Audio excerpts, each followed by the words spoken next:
from the very beginning of this Israeli operation in Iran that we saw over the course of a week before the United States carried out these strikes. The entire operation, I was told by multiple Israeli officials, was effectively premised on the notion that the United States would hopefully eventually join in and deliver what Israeli officials have described to me as the final blow to Iran's nuclear program. The Israelis know very well that they don't have B-2 bombers. They don't have those 30,000-pound bunker-busting bombs to destroy that Fordo facility.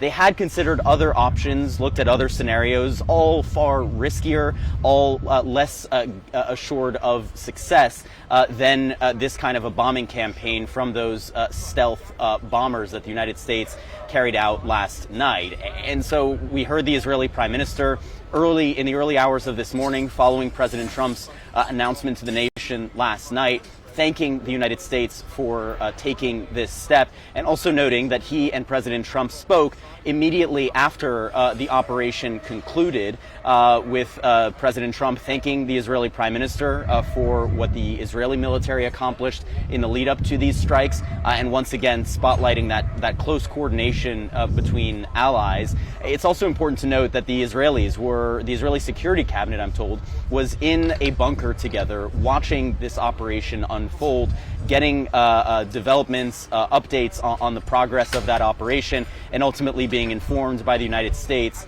once it had actually been concluded. What we have seen here today so far, early this morning, the latest round of Iranian ballistic missiles, the first since those U.S. strikes, and you can see behind me some of the damage that has actually been wrought here. This is actually not the worst of it at all. Just in front of me here, there's another building that we don't have access to at this moment. The whole front of that building has been shaved off entirely. But here you can see the debris to all of these windows that have been broken, the paneling that is, just precariously hanging off the building. We've been hearing falling glass all day.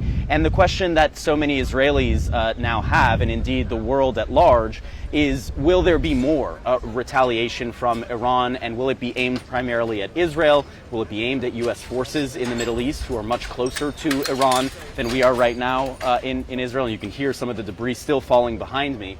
And so Israelis are certainly prepared for a range of scenarios. The Home Front Command guidelines here have been tightened once again. No one's going to work, no one's going to school today, as Israelis stand by to see what more Iran could deliver in terms of retaliation.